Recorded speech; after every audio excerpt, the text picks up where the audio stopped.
Welcome everybody. So my name is Ursi van der Herten.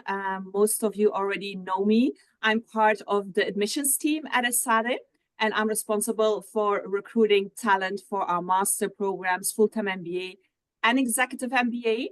In Switzerland, I also have my colleague Andrea Soto here with me. She's responsible for recruiting in Switzerland for the executive MBA, all right? And then I'm also happy to have some new colleagues here that joined the team at Esade recently. So Bruna is here, and then I think Roberta is also going to be joining us. So we are very well represented today. And then, well, I would like to introduce you to our speakers. First of all, Nicholas Barnard. Hi, Nicholas. Good afternoon, everybody. Hi. Hi, Nicholas. So, well, you will introduce yourself, but just very shortly. Nicholas, well, has been collaborating with some of our current incoming students, helping them to prepare for the test.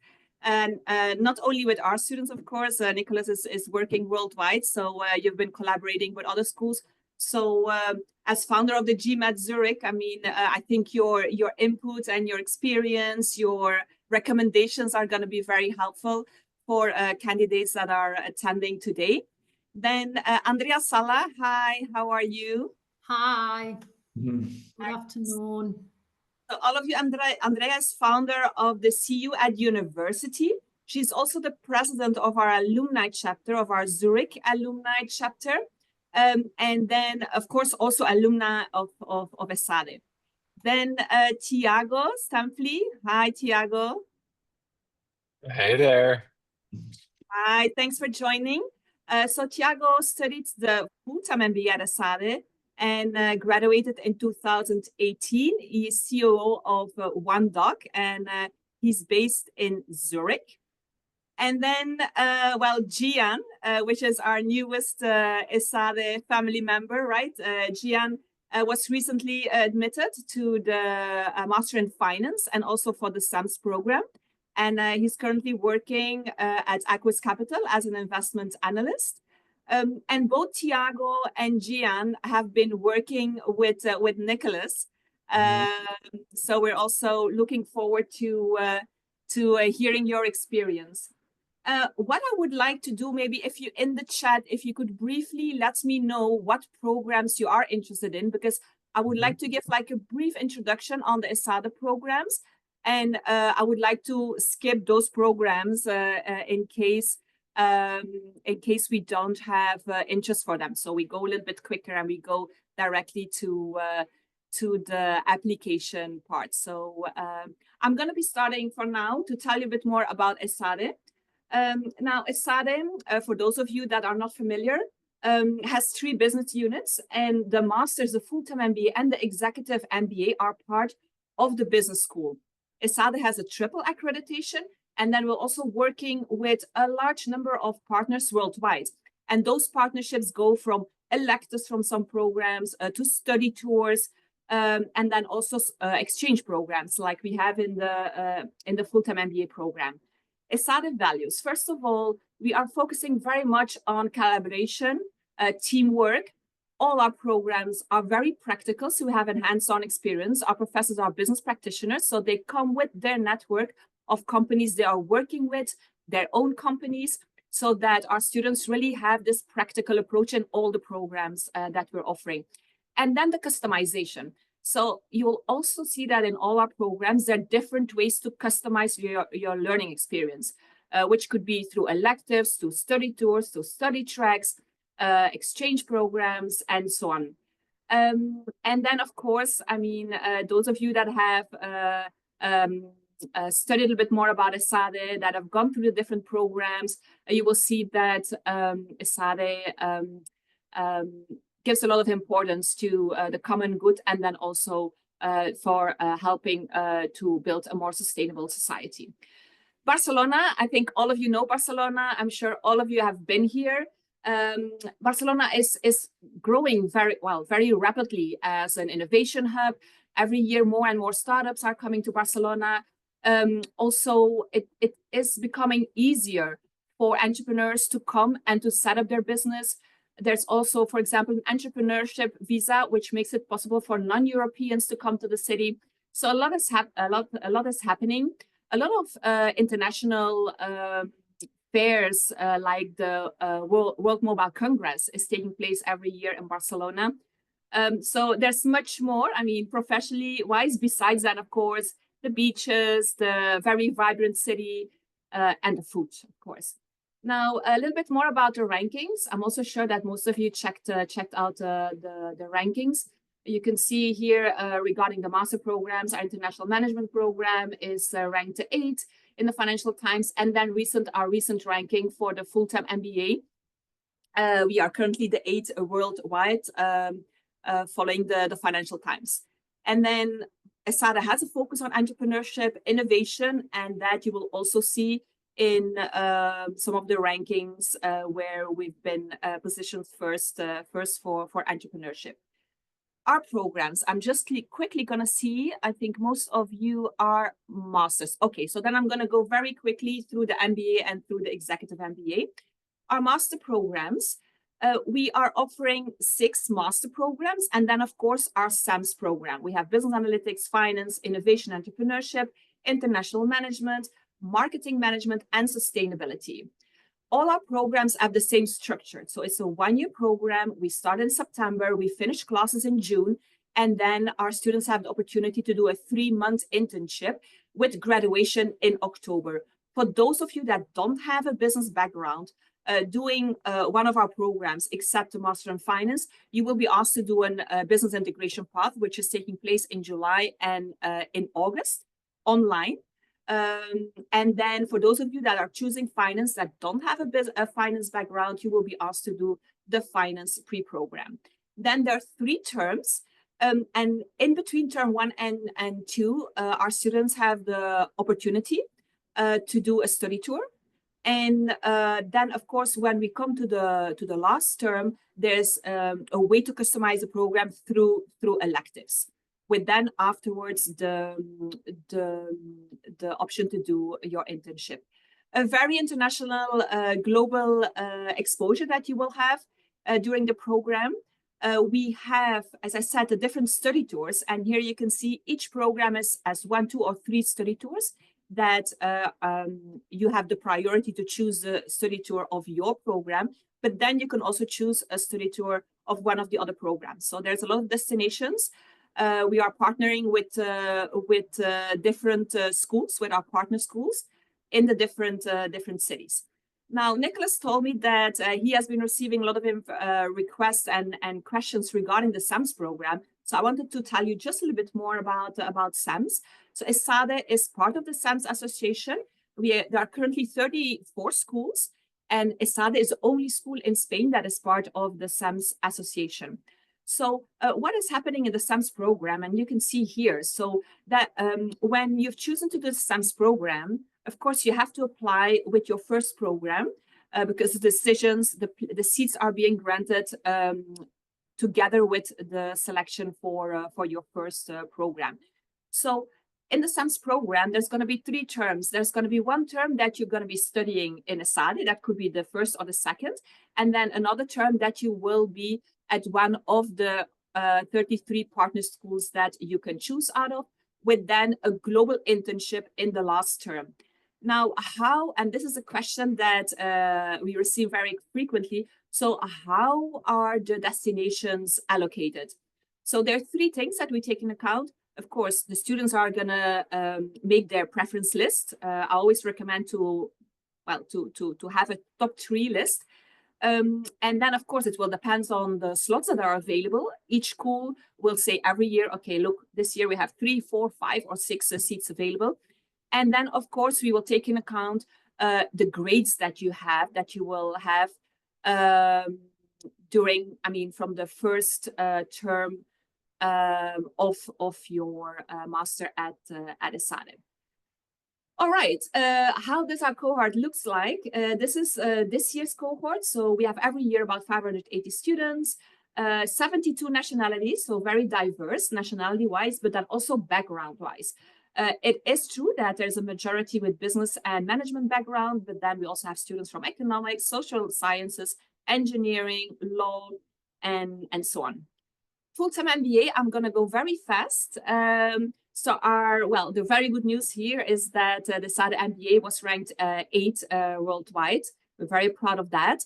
The MBA is also a customized program. You can, regarding the length of the program, then also customizable, taking into account career accelerator programs that you can choose out of, the electives, and then also the different specializations and different clubs and study tours and study tracks. Here we have 180 students and 43 nationalities, and then also a very diverse background. A little bit more, you will see a representation of engineering than in our master programs. As I said, more ways to customize the MBA through exchange programs, study tours, study tracks on all the continents. The Executive MBA, there we have 4 different formats. In English, completely in English, we have the monthly format, which you can do in Madrid and in Barcelona. And then we have our blended format that is a combination, of course, of online classes and modules. Then also a way to customize our Executive MBA is through electives that are taking place. We are partnering with different schools around the world for those electives. The diversity, I mean, here again, you will see this is based on the cohort, the blended format that will be graduating very soon. So here we have a very high presentation of women. And you can see, of course, a very senior profile with an average of 14 years of work experience, and then 32 different countries that are represented. A little bit more about careers, because I mean, doing a master program, doing a full-time MBA program, your interactions with the career teams, all the activities are going to be very intense. So there's a large list of different activities going from training, advising, company interactions, recruitment fairs, different tools that you're going to be introduced to work with, to give yourself, of course, exposure to companies.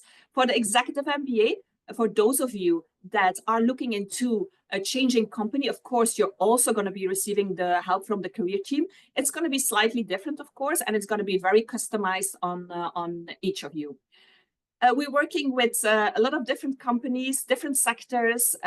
If you're interested in knowing more about that, I recommend to have a look at the employment report that you can find on the website. All right, so now we come to the application process.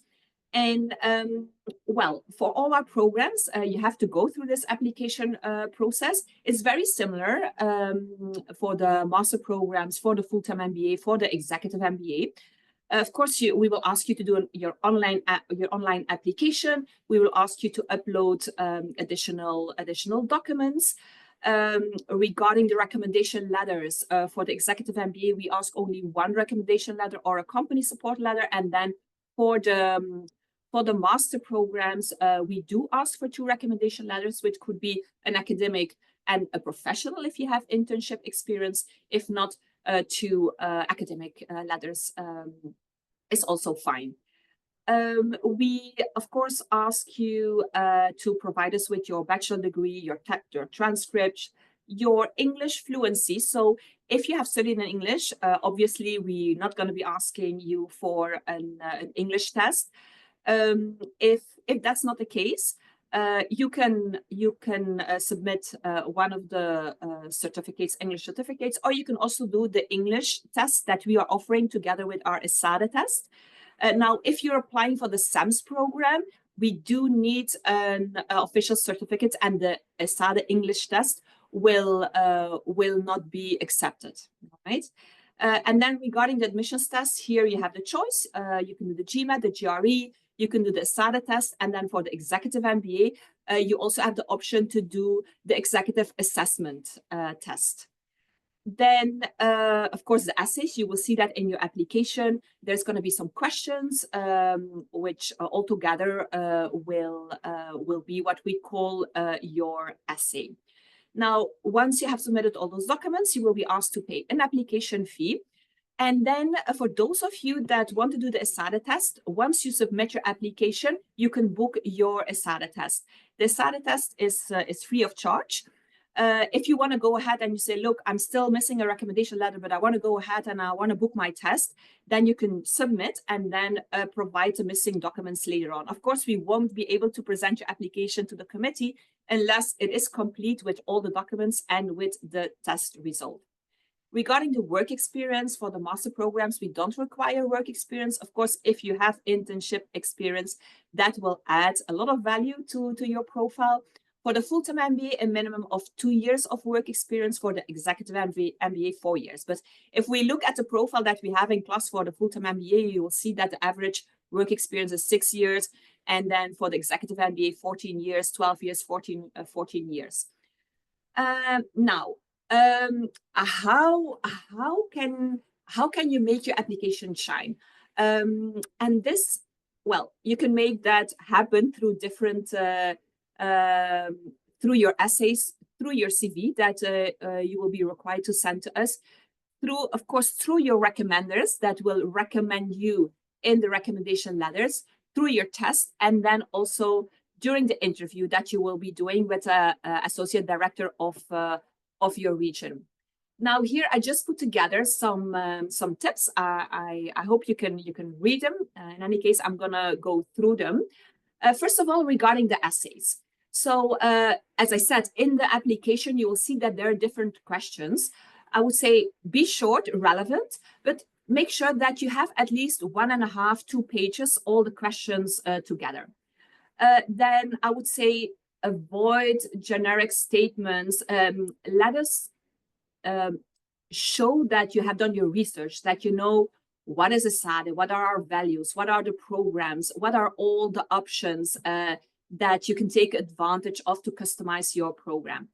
Of course, ChatGPT, we're all using ChatGPT, and of course, that's completely fine if you want to look for some ideas, but please write your application yourself, of course. And Nicholas also, we had a conversation in Zurich about, and he will tell you more about that, how it is, well, kind of easy to identify when our candidates are copying, pasting parts from ChatGPT. But Nicholas, I mean, I'm going to give you the microphone after this, and then you can... Yeah, easy is an understatement, Rusti. Thanks for the preview, though. Yeah. Yes. I remember you showed me some examples, so which was quite interesting. And then, of course, show your motivation, show your interest in Esade. And of course, in some applications, it happened to me that I saw a name appear of another school, which, of course, I mean, was due to copy paste of essays and answers in other applications to other schools. So please avoid that. Then you got in your CV, I would recommend 1 page.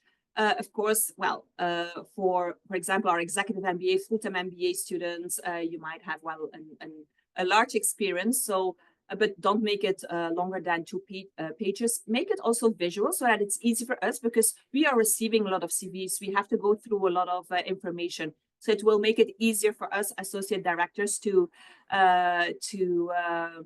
go through the information you mentioned in your CV.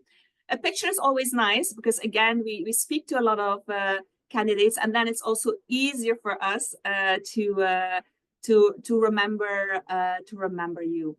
Of course, obviously, make sure that there are no typos. And what is also important, so it's not all about your academic background and your experience. Tell us more about your hobbies, projects that you've been doing, because it tells us a lot about your soft skills, your values. For example, if you've been leading a football team, shows a lot of you as a leader being able to lead a team. Tell us more about that experience. Or you have done some volunteering work. So all that, of course, will add value and will tell us more about you as a person. Recommendation letters, I talked about that before. So 2 letters. And then also ask somebody who knows you very well, who has worked with you. If it's academically, maybe your thesis supervisor. if you're applying for the Executive MBA or for the full-time MBA, one of your superiors in your current company, or if for any reason it's not possible to already talk to your company about it, then it can easily be a recommender from a previous company you've worked with. Give them a deadline, but don't tell them tomorrow because they're all like very busy people. So, but it's good to give a deadline so that you also know you will also have a deadline, right? That you would like to submit your application. You're maybe applying to different schools. So make sure that you plan that properly. And then it's also nice afterwards to send a thank you to your recommenders, because they might also be helping you in a later stage when you're applying for a job. Regarding the test, there again, so you have the choice to do the Esade test, the GMAT, the GRE. The Esade test, you can only do it once. I always recommend to do it, even if you're applying to other schools and you need to do the GMAT. Why? Because, I mean, our test is, I would say, it's similar to the GMAT, but it's also slightly different in a way that it is not adaptive. And you can also use a calculator. And then, yes, I would recommend to talk to a prep center, to talk to somebody like Nicholas, and also Andrea has been mentoring a lot of our students in the past. So ask advice, and they will for sure help you with your application and making your application shine, as we said. The interview, of course, it's important to be punctual because we might have 3, 4, or 5 interviews the same day. So we have to plan and make sure that we are on time for the next candidate. So please be on time. Make sure that you have a stable connection, a quiet environment, and also a tidy background. I haven't had a lot of issues with Switzerland, candidates in Switzerland, but I did have a lot of funny, I would say, appearances when I was talking to candidates in Africa with chickens flying around, all kinds, what you can imagine. So yeah, make sure that you are relaxed when you're doing the session. At the end, there's no need to be nervous, because it's an interview, but it's not an interview for a job, right? We're gonna have a dialogue. We're gonna be talking about what you've written in your application. And because at the end, you're the associate director who's going to be doing the interview with you, is going to be writing a report and then presenting your application to the committee. Very briefly, I say 3 tips from my side, and I'm sure that my colleagues from the admissions team will agree with me. So be clear about your goals. Independently what program you're applying to. Let us know why you want to do this program, how you think it will benefit you in your professional, but also personally. And then just be honest. When you're writing your essays or during the interview, just be honest. And let us know what is important for you and where you want to go. Then I think a really, really important recommendation is engage with alumni, engage with students. There's so many ways to do that. Come to our campus, sit in class, talk to alumni. We have a lot of alumni events taking place in Switzerland. We have a lot of webinars, content webinars, but then also info sessions. So it's a really, really good opportunity to learn more about Esade, to learn more about your program, and then also learn more about the experiences from alumni and current students. And then, it's not all about work experience. Also mentioned that work experience is going to add a lot of value to your profile, but also the impact that you had in your role, the impact that you had on the team that you've been managing. A lot of our MBA candidates and for sure executive MBA candidates are managing teams. So tell us more about that. So yeah, so these are my 3 tips. And then talking about, this is lastly, and then I'm going to ask Nicholas to share his insights. Talking about alumni events, I would like all of you to come and join us on the 17th of May. We have our global alumni event. We only have 10 seats left, I was told, right, Andrea? So you have to be very fast. Yes, unfortunately for us, but unfortunately for, we've, I think there's around 100 seats available and we're over 90 now. Maybe you want very briefly tell us more about what's going to happen. So this is something that makes us very proud, as Esade alumni in Zurich. For the first time, so Zurich does their annual sort of conferences for alumni. And normally there's one in Barcelona, one in Miami, one in Dubai, right? Ursi and Andrea. And for the first time ever, the European one is going to be outside of Barcelona, and they've chosen Zurich. And it's mainly because of the community. We have around, on the WhatsApp chat, we have around 300 or 400 alumni, 300 odd. We do, well, this year we did less because of the global alumni event, but we do up to 10 events a year. And we have a lot of fun, and I think, Ursi, what you're saying is true, right? I graduated in '94, so I think I know what I'm saying, right? And the community, Esade is a lot about the community. That has not changed. I mean, I'm there. My daughter is there. My son is going. It's a lot about the community. There's a lot of support for the alumni, and I see it, and I encourage, as a president of the alumni, I encourage the students or recent graduates or people that are anyway looking for a new job or even want a new flat, to post on the chat. And they will be always, or not always, but 90% of the times they will be always trying to help.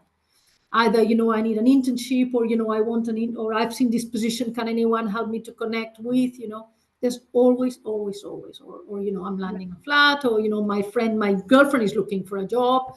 There's always someone ready to help. And I think that's quite unique, I'd say, or at least that I like to think that it's very unique. The global event is going to be in Ernst & Young. So we're sponsored by one of our alumni who's an Ernst & Young partner. There will be, the board of the alumni speaking. So we will introduce, and then we'll also have a professor, professors, it's Professor Soldevilla or Professor... It's a professor, sorry, I forgot the name, but on me.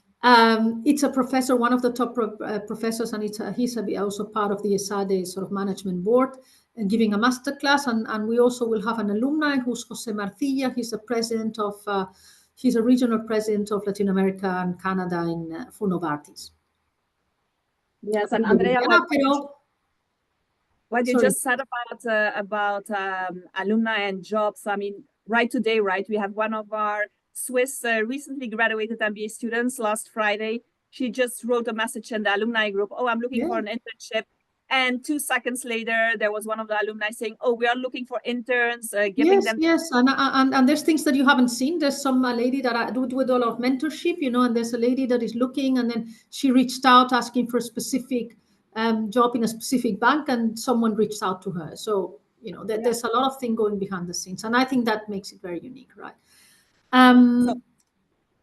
So yeah, I mean, I think that's quite nice. It's very, it feels a bit like a safe space, right? Yeah. And you're doing a great job. I mean, you've been present for how long now? So part of the board since 2017.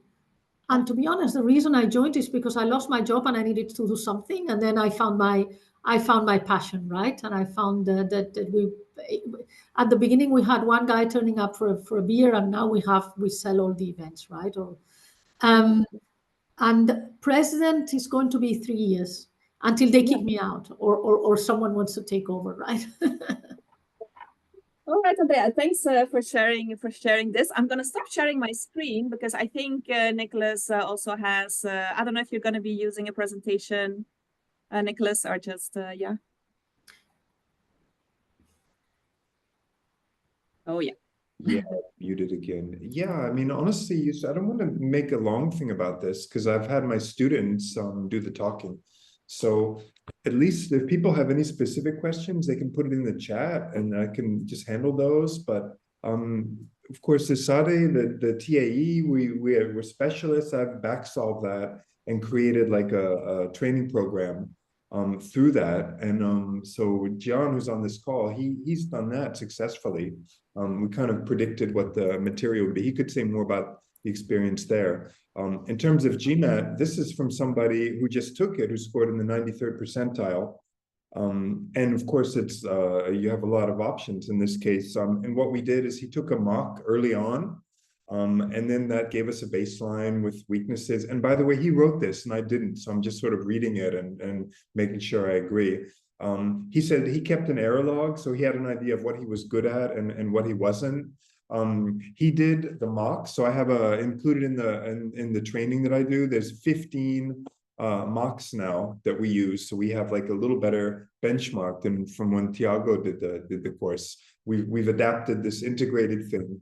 We did it the real man's way of solving the problems, but we realized that what we lacked was we needed to have mocks, more than 2, and so now we have 15. So we do those pretty often and just do, and it becomes a time strategy here. And also we have to skip problems. I don't think you have to solve every single one.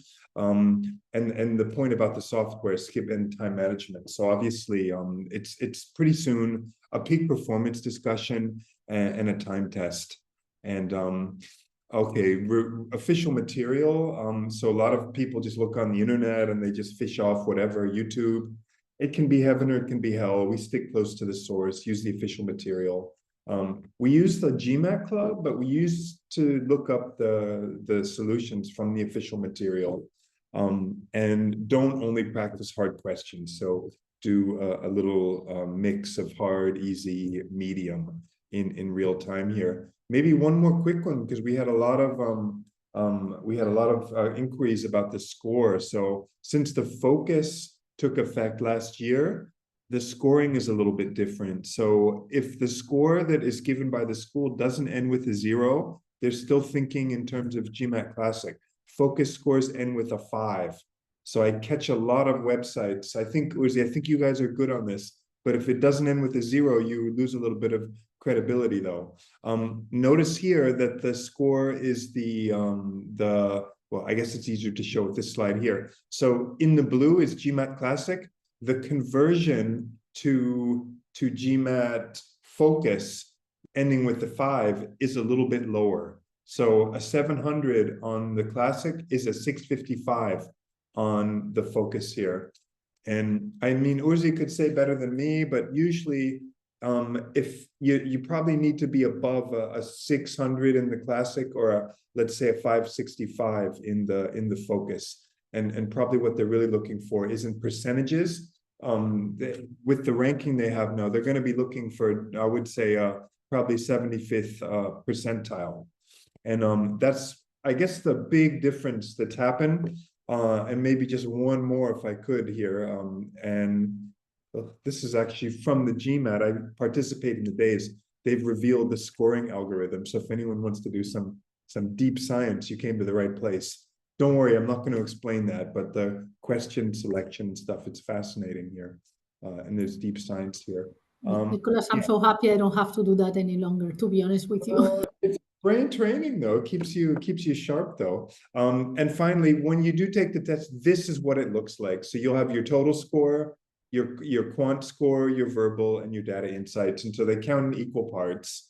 So if people are just starting their training, do a mock test, get your baseline. They're for free on MBA.com. And then if you'd like the sounds of the software I mentioned, which is extremely helpful, it's also cheap. It's like 55 francs. If you don't want to do the course, you can just buy that. And yeah, and that's something that's been a big breakthrough. But you know what? I'm capped it at 5 minutes, and I'd like to hand it off now to one of the others. Thank you, Nick.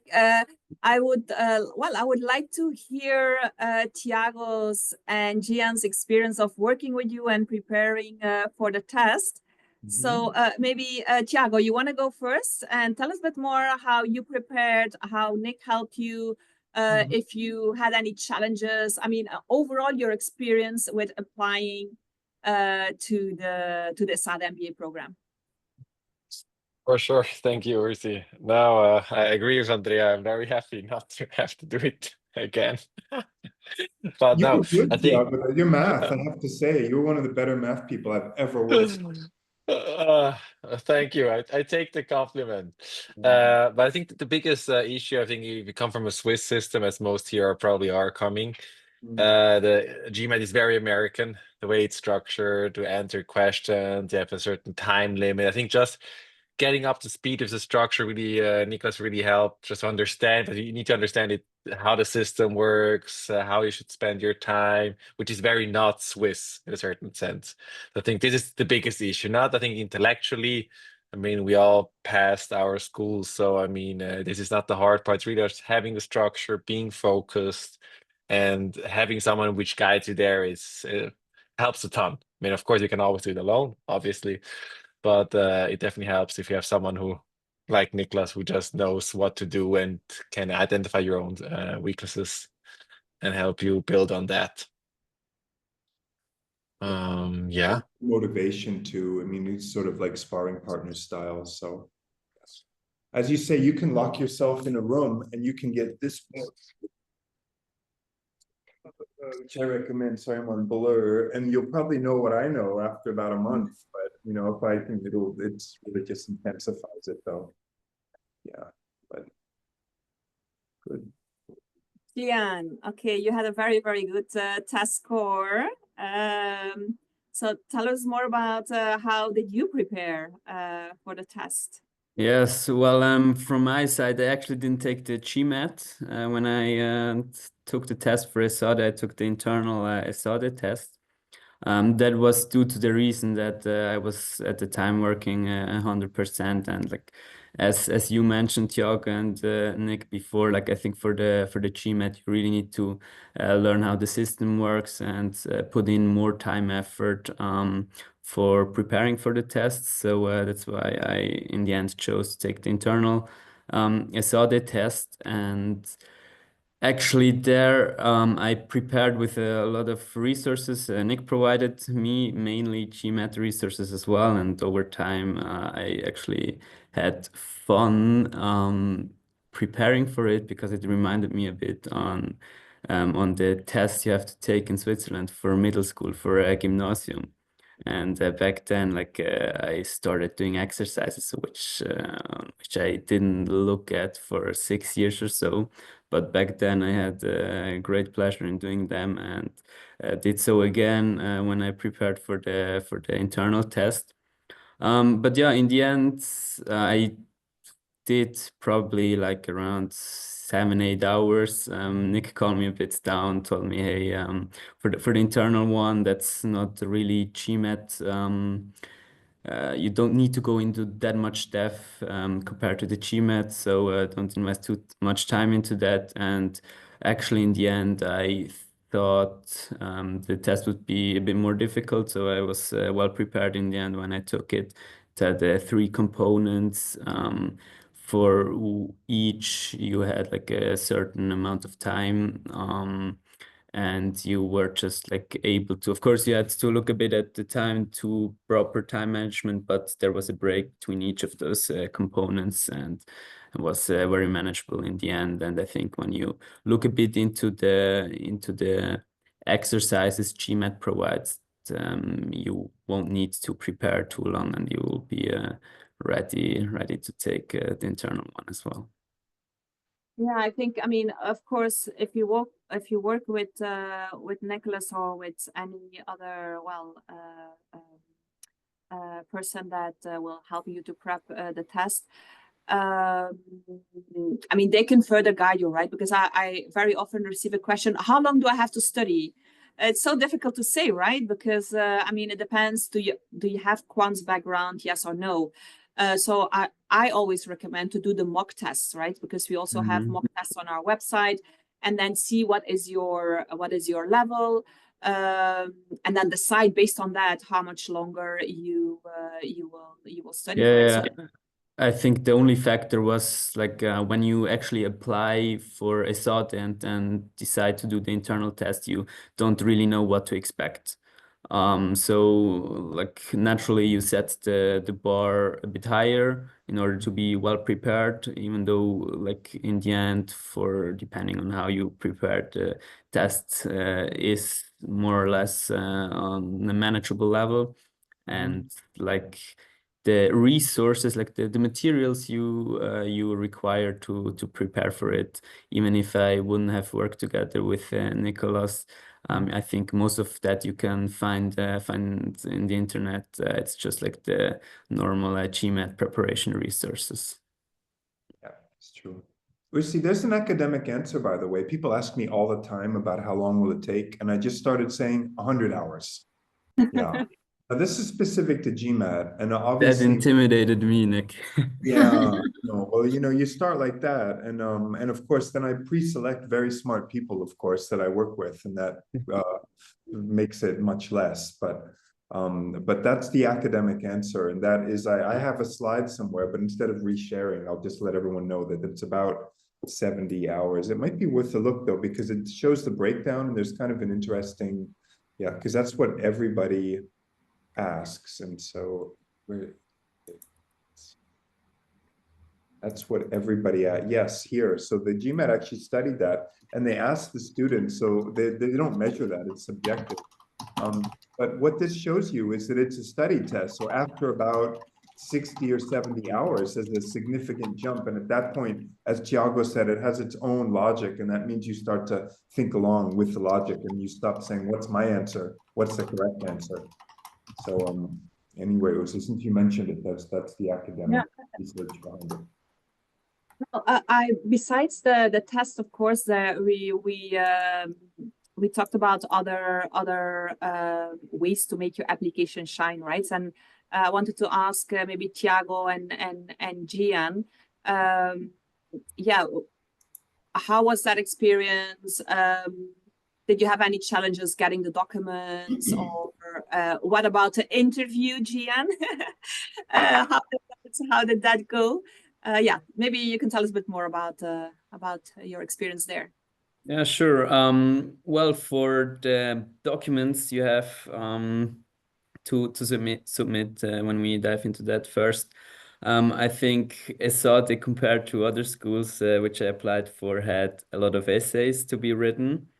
But I think for the essays, it's actually that you have to write, first of all, a few of them, plus the questions they ask you to write about in those essays is a very good starting point to actually build your case. Because when it comes to applying somewhere, if it's a job or a university, you always should kind of know what your mid longer term objective is, and then build a case based on that, where you want to go, what current skills and experiences you have had in the past, and then combine that into kind of a case which you write down in those essays. And one thing I liked about the essays is that the first question, if I remember correctly, or the first essay, was about getting out of your comfort zone.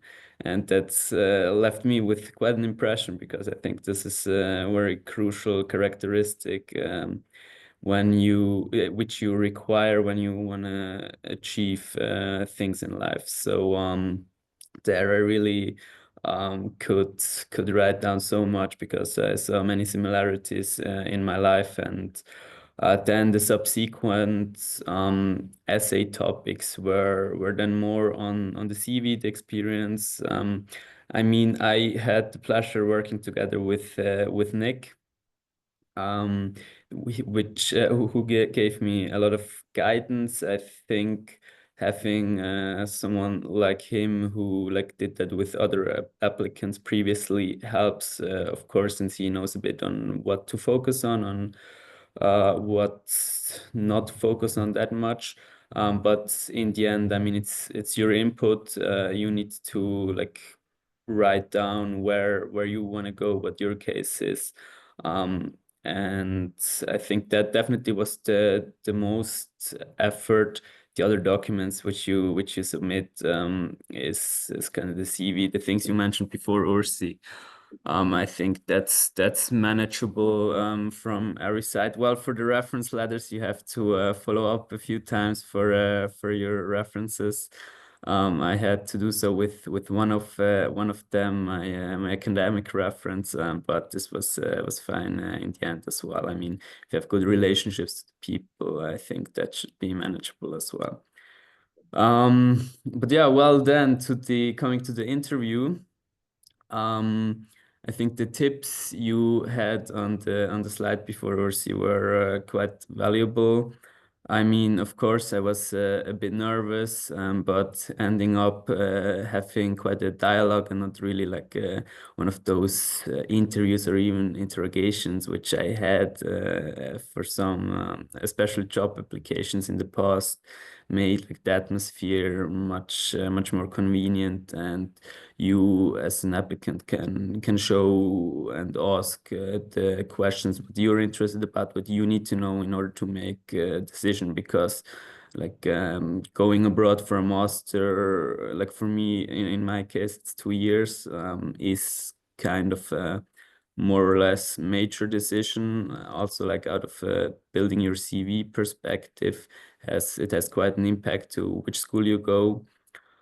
So this was actually quite a cool interaction with you, and I was able to get the information required to make an informed decision in the end when I decided for Esade. Great, thanks for sharing, Gian. What about you, Tiago? It's Yeah, already some. Who was your associate director? Who recruited you?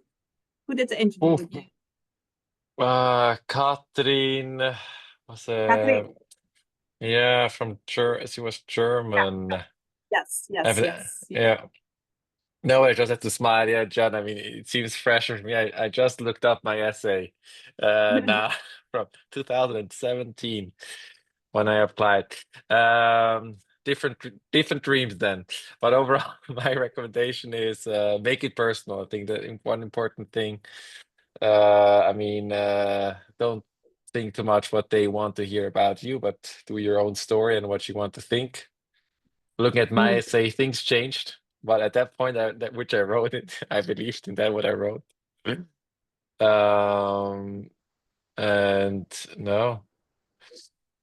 So was there a big change with, if you look back, you said you just read your essays. What has been the big change, like with, okay, your motivation before doing the MBA, and then where you are now? What do you think I think when you look back? Yeah. I think let's say that the reason why I started my MBA was to go further into finance at that point. And I think the MBA changed quite a lot, that I went more into entrepreneurship.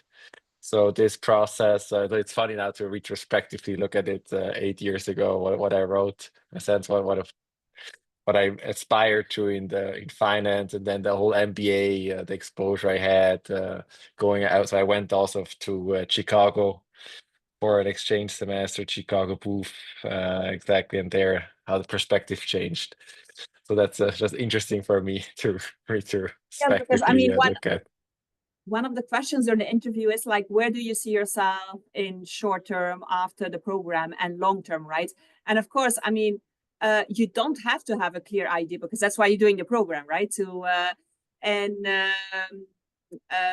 yeah, it's kind of interesting to see how our candidates then come with an idea where they want to go, but then thanks to the program, thanks to the exposure, the network interaction with companies, then can go completely in another direction. And it is a fact that the current MBA students that we have from Switzerland, 2 or 3 of them, they have out of the 4, they have a finance background, but they all of them are shifting towards entrepreneurship, towards other industries, which is quite interesting, right? This radical change that MBA can bring. Now, I would like sorry, funny enough, exactly. The other guy from Switzerland who did my MBA with me, he's also in Zurich, and he's also in a startup in a sense. So yeah. So, well, I also, well, some good news and that I want to share with you is like we have here with us Lucas, who today has been admitted to the International Management Program. So congratulations, Lucas. I thought I would share this here in the group. Maybe you can also share a little bit your experience on the admissions process. And Yeah, of you also have course. the opportunity to network, right? To meet our MBA students in Basel during the pharma track. Exactly. So nice to meet you all. Yeah, really happy day when I got your message. So still really excited about the message and looking forward to the experience. Yeah, regarding my admissions process, I mean, it took some time. I'm still completing my master's degree, so I had a lot going on besides my application. But still, it was always a very good exchange with you, Ursi. That was always really helpful. I could always write you and ask questions and then hand in new documents or plan the interview, etc. So it was a really nice process, really good process. Exactly, and also, yeah, the events I attended, as you said, the MBA Pharma event in Basel, which was really nice because I could already start networking or get to know the characters and different people who attend Esade, in this case MBA students. And it was a really nice evening, great insights from the lecturers and speakers, but especially also nice talking to the students, and it was also there when I felt more comfortable that it is the right decision. I'm going to be at the right place, talking to the students. So yeah, in general, it was a really nice process, really good, easy process. Easy in a way that it was really comfortable, and you could always reach out to somebody. There was always somebody there who helped you. I also contacted, Ursi gave me contacts for a few current MIM students. And I also reached out to them and asked them, how is life in Barcelona? How is everything going? I also asked questions regarding the Esade Admissions Test. So yeah, the whole atmosphere is really good atmosphere, really helpful. So really easy, comfortable process. Thank you. We can't wait to have you both with us, Gian and Lucas, in September. I would like to ask all of you to, well, if you have questions, please go ahead, open your microphone. We still have some time, so yeah, go ahead. Who wants to go? Maybe Sophia has some questions. No? I don't have, they're very specific to me, so I'd rather organize maybe eventually a meeting with you if that's okay. Yeah. So Sophia came to our event in Lausanne, right? We had a session on artificial intelligence, and you also had the opportunity to meet some of our alumni there, the board members.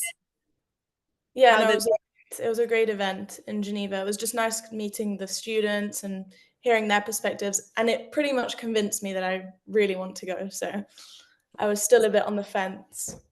We met for the first time at EHL campus, right, during the campus event, and then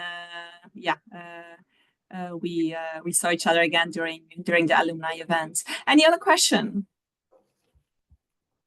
No? I mean, maybe for me, I'd love to hear from, since Tiago is kind of the veteran here, he could maybe talk us through a day in the life. I would just be fascinated about, you know, how the day-to-day really is in Barcelona. Yeah. And the transition into entrepreneurship also fascinated me from what he said. So if we have a second, if he's willing to take us through that, I think that would interest certainly a lot of people in my program. Oh, for sure. Mm-hmm. I mean, transition to Barcelona, it's always nice. Mm-hmm. You come from Switzerland, it's sunny. I think 300 plus days of sun per year, which is very nice. So Well, this year, Tiago, I'm really I mean, they're super disappointed because I think today the weather isn't very good, right? That's what my family is complaining. No, Actually, the sun is shining. The sun is shining. Yeah, yeah. Everyone was saying it was super overcast, and here was, but yeah. Yeah. No, and also like the people, I think, I mean, like university-wise or school-wise, you're always surrounded with similar people who, I mean, of course, Swiss people. And they're, especially I think the MBA is a very specific, but I mean, you have just tons of nationalities, really, not only Swiss people, German people, but really a lot of from Asia, from South America, North America, really all over the world. And also different backgrounds. Also architects, over engineers, economic people, lawyers. So yeah, we have very interesting discussions on different topics where usually you don't have this. Like if you just if you study something, you have one specific thing you study, and then you work in this area. Like for me, finance, you have a very like finance people all the times, and then really suddenly you have like completely different viewpoints on many things and perspective, especially like engineering or like who build cars on like automation plants, and like very different things than to modeling stock pricing. And Tiago, how did you come to that transition, right? What customization did you do in the MBA, or what options did you get from the MBA to get you through this transformation professionally? Yeah, I mean, you start with a goal, like you wrote the essay, you think you know what you do, then you start and you have all these different options suddenly you never thought of. I mean, that's also one point. You could do consulting, you could do pharmaceuticals, you could do something else. And I mean, even like the Amazon came recruiting, Google came recruiting. So you have all those companies, which I mean, big global tech companies recruiting there. They come to the campus, you are there, you can book an interview, so apply, and then you have an interview with them on the campus. So yeah, you have like too many options. You're like, I could do this, and everything is cool in a certain sense. So then you have to really decide. I did then my MBA internship at GlaxoSmith GSK in Belgium. And then also I realized that maybe it's, let's say, that sort of corporate wasn't for me. And I went full swing in the other direction and went more into the really entrepreneurship. And I saw it has like a ton of entrepreneurship resources. I mean, you can build something there, start a company there, they give you resources, and you can really play around without any risks at that point. And then exactly, I joined the startup directly afterwards. And yeah, and then after first startup failed, and then I joined OneDoc, where I'm now, and this is going well. She's a big thing in Switzerland. I don't know if the group knows that, but you guys were the heroes of Corona, and this has become a household name. So I hope to take a note of the growth and of the amazing accomplishment of that. More questions? Maybe Andrea, you also want to, add, because you've been helping also candidates, you've been mentoring, you've been knowing so many alumni. So No, I'd say, basically, I think it's very important what everyone has said. Be yourself and think what you can leverage, right? I always tell everyone you have something to leverage, either you're very international or, as Ursi said, you've captained a team, or there's always something to leverage, and think of your life as an addition of things that make you a little unique. And same when you do your CV, right? Quantify the impact and put on top. And with Nicholas, we were checking a curriculum last week, right, Nicholas? And we said, this person has done very relevant things, but they're all hidden. And he was someone that actually had fundraised when he was 19, to buy respirators for COVID. I'm like, you have to put that on top of your CV, right? That's important. That's one thing. Then also, Ursi, and I think that's important when talking to I was talking to Jerome actually one day, and he said, so another associate director, and said, it is true that in Esade, they look at the applications holistically. So don't only think about, you know, your GMAT, your GPA, whatever it is. Just think about you as a person. Think what you can bring, align with the values, you know, think the do good, do better. How do you apply it in your day-to-day, right? That's what I always tell. I mean, I told my kids when they were applying, but I tell all the candidates, and that's something we have been discussing with a lot of you, right? It's important. It is a school that looks at the applications holistically, so don't focus only on the academics. The academics, of course, are very important because you need, but it's also important to see how what you've done during your studies, before your studies, that makes you a bit unique, right? And what you can leverage. Yeah, completely agree. All right, I think it's 7 o'clock. I mean, if there's any other question, I mean, very happy to. Yes, Andrea. Hi, Andrea. How are you? Hi. Good, good. Sorry, I was very pleased with all the insights, and thank you so much for all the insights. How is the weather in Barcelona? How visit there? So you were asking about Barcelona, right? Yeah. That's Yes. the first question, just to throw it out there. Okay, yes, no, we did briefly mention Barcelona and how great the city it is to live in. And I think it's very difficult because, I mean, me, myself, I'm from Belgium. I've been living in Barcelona for the last 25 years, and it's very, very difficult to leave the city. And regarding professionally, I mean, the placement in Spain has been really good. So when we see the numbers, when I was in meeting with our career team, and checking out the numbers of placement for the master programs, the placement in Spain has been growing since the last year. So I have a great example. Sorry to interrupt, Ursi, but just leveraging on that. Only yesterday, I had a former colleague of mine from a company I used to work, that they're building a hub in Spain, in Barcelona, and they were looking for 30 people with data analytics and background, because they're starting a special program for 30 talents, graduates. And I right away sent them to Georgia and to all other schools, because they're truly like, we really want these talents. 30 people, graduate programs, paying above average in Spain for a regional hub. So, and they came to us and they said, oh, so please, I sent them to different people. I said, oh, so please, that Esade wants to talk to us. So more and more things are happening, and that I notice, right? Yeah. And also, well, the good thing of our career team is that they're really specialized in their sectors, right? So exactly. Being healthcare, tech, finance and consulting. So they are in constant contact with alumni that we have around the world in the different companies, which of course is also a first step, right? And they're very active in connecting our students with alumni, with companies. And I think it's a good way to have, I would say, one foot already in the company, right? So to interact with alumni in the companies that you're interested in, prepare yourself and get to know the companies for when the time comes that you're doing an interview, right? And I must say, our alumni are always very happy to help.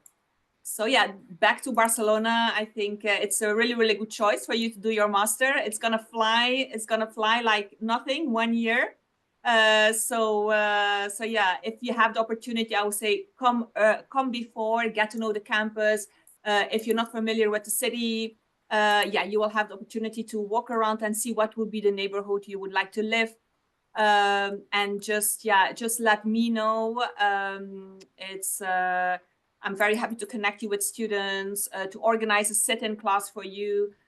Just let us know, I would say 2 weeks in advance, so that we can talk with the professors and see what would be the best day and class that you could come, and then we will customize a complete package for you to experience Esade. So yeah, I would. Yes, thank you, Andrea. Thank you. Welcome. So I think we can leave it here, right? yeah, Nicholas, yeah, Andrea, yeah. So in case you want any information, please reach out to me. If you would like to be connected with anybody, I'm happy to coordinate this for you. So you all have my email because you have all received already communications from me. So don't hesitate. And then if you need any help, if you need any suggestions, just shout. And we're all here to guide you. So thank you, Tiago, for joining us. I hope to see you at the event in May. Will you be there? Will you be coming, the alumni event? Not sure which one, but you can send me the details. Yes, we will send you details on the 17th of May. I know that, Lucas, I think you're coming, right? Gian, I think you will also be there. I should know. I have the list, but I can't remember. You have the list, okay. I think I haven't signed up yet. If any of you have not signed up yet, let me know, because if you haven't received the invitation from me, because you need to be fast, only 10 seats left. All right. Yeah, if you could send me the link, would be great. Who was talking now? Sorry, I didn't see it. Gian. Hi, John. Okay, yes, I'll send it to you. Yeah, Perfect. fast. And then there's drinks register, so you can register for the morning or for the morning and the evening, or for the evening. So we plan a full day of drinks. Oh, sorry, not of drinks, of an event in the morning, then a little bit of a rest, and then in the evening we're organizing a get together in Almodóvar. Okay, there will be drinks then. Yeah.